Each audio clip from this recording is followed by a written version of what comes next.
کسی بھی سیاسی جماعت کی حوصلہ شکنی ہماری پالیسی نہیں۔ تمام سیاسی جماعتوں کو سیاسی سرگرمیوں کی اجازت ہونی چاہیے۔ پی ٹی آئی والوں کو شکایت ہے تو معلومات لے لوں گا۔ ہم نے جتنا ممکن ہوا شفاف الیکشن کروانا ہے۔ نگراں وزیر اعظم انوار الحق کاکڑ کی نجی ٹی وی سے گفتگو، کہا غیر قانونی مقیم افراد کو پکڑ کر ڈی پورٹ کریں گے۔ ہم کوئی افغانستان سے اپنا رشتہ ختم نہیں کرنے جا رہے۔ ٹی ٹی پی کے حملوں کا افغانوں کے بھیجے جانے سے گہرا تعلق ہے۔ میرے بیٹے کو پتہ ہے افغانستان میں ٹی ٹی پی کی تشکیل ہوئی۔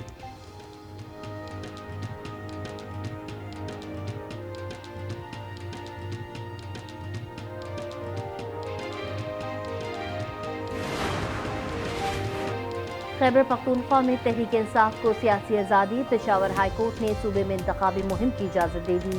پی ٹی آئی کی الیکشن مہم اور جلسوں کی اجازت سے متعلق کیس کی سماعت جسٹس اعجاز انور اور ایڈوکیٹ جنرل کے درمیان لفظ اشتہاری پر دلچسپ مکالمہ۔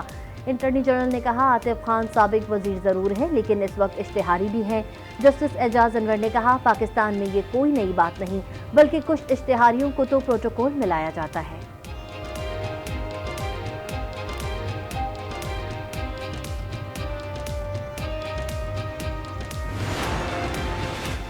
نگراں وزیر داخلہ سرفراز بھگٹی کی مولانا فضل الرحمان کی رہائش گاہ آمد، جے یو آئی سربراہ سے ملاقات، ملکی سیاسی صورتحال اور امن و امان سے متعلق گفتگو۔ پی ٹی آئی رہنما اسد قیصر، علی محمد خان کی بھی مولانا فضل الرحمان سے ان کی رہائش گاہ پر ملاقات۔ اسد قیصر نے کہا مولانا فضل الرحمان کے پاس فاتحہ خوانی کے لیے آئے تھے، کوئی سیاسی مقصد نہیں تھا۔ پارٹی کی سیاسی پالیسی پر گفتگو جاری ہے۔ العزیزیہ اور ایون فیلڈ ریفرنس میں لیگی قائد کے لیے ریلیف، سزا کے خلاف نواز شریف کی اپیلیں بحال۔ اسلام آباد ہائی کورٹ کے چیف جسٹس عامر فاروق کی سربراہی میں 2 رکنی بینچ نے فیصلہ سنا دیا۔ چیف جسٹس عامر فاروق اور جسٹس میاں گل حسن اورنگزیب پر مشتمل 2 رکنی بینچ اپیلوں پر سماعت کرے گا۔ ایون فیلڈ ریفرنس میں نواز شریف کی ضمانت منظور ہو گئی، عطا تارڑ کی تصدیق، کہا العزیزیہ ریفرنس میں پنجاب حکومت سزا معطل کر چکی ہے۔ عدالتی فیصلے کے بعد نواز شریف اور شہباز شریف کا اظہار مسرت، گلے ملے۔ لیگی رہنماؤں کے منسٹرز انکلیو میں اسحاق ڈار کی رہائش گاہ پر بڑی بیٹھک، قانونی ٹیم کو انتھک محنت پر نواز شریف کی مبارکباد۔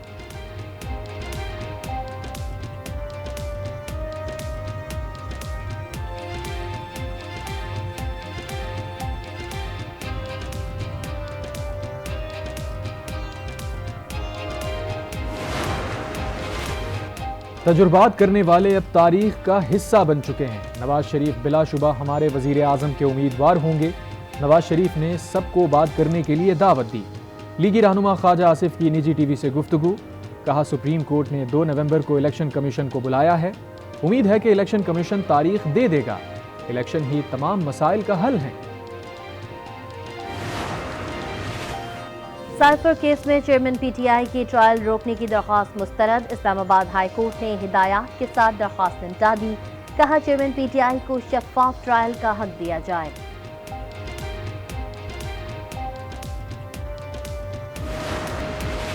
انتخابات ملتوی ہونے کا کوئی امکان نہیں، الیکشن کمیشن نے صدر عارف الوی کے بیان کی تردید کر دی، کہا پلان کے مطابق تیاریاں مکمل ہیں۔ الیکشن کمیشن پہلے ہی پوزیشن واضح کر چکا ہے، حلقہ بندی کی حتمی اشاعت کے بعد انتخابات کے شیڈیول کا اعلان کر دیا جائے گا۔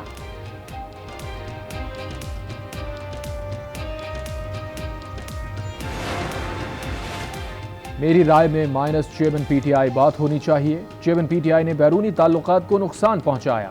لیگی رہنما عطا تارڑ کی پروگرام فیصلہ آپ کا میں گفتگو، کہا کوئی شک نہیں نفرتیں بڑھانے میں پی ٹی آئی کا بڑا کردار ہے۔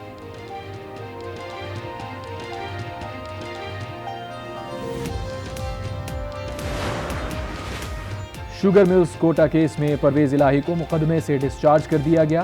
جوڈیشل مجسٹریٹ عمران عابد نے محفوظ فیصلہ سنا دیا۔ صدر تحریک انصاف نے صحافیوں سے غیر رسمی گفتگو میں کہا نواز شریف لاڈلے کے لیے سارے ریلیف اور باقیوں کے لیے سختی ہے۔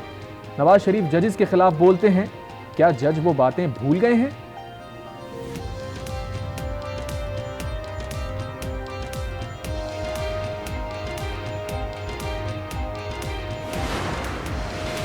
سپریم جوڈیشل کونسل کا اجلاس آج ہوگا، چیف جسٹس اجلاس کی سربراہی کریں گے۔ سپریم کورٹ کے جج جسٹس مظاہر نقوی سمیت دیگر ججز کے خلاف شکایات کا جائزہ لیا جائے گا۔ مسلح افواج دہشت گردی کی لعنت کا بہادری سے مقابلہ کر رہی ہیں۔ پاکستانی عوام کے مسلسل تعاون سے انشاءاللہ کامیابی ہمارا مقدر ہوگی۔ آرمی چیف کی 25ویں نیشنل سیکیورٹی ورکشاپ کے شرکاء سے GHQ آمد پر گفتگو۔ کہا ہر پاکستانی کی حفاظت اور سلامتی انتہائی اہم ہے، کسی بھی قیمت پر سمجھوتہ کرنے کی اجازت نہیں دیں گے۔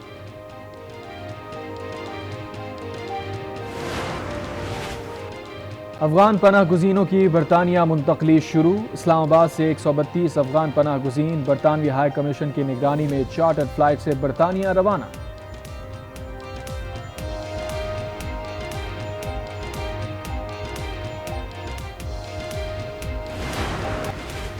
امریکی سفیر ڈونلڈ بلوم کی نگراں وزیر اعظم انوار الحق کاکڑ سے ملاقات، دو طرفہ اہم امور پر تبادلہ خیال۔ ترجمان امریکی سفارت خانے کے مطابق ملاقات میں افغان مہاجرین کی امریکہ میں آباد کاری پر بات چیت کی گئی۔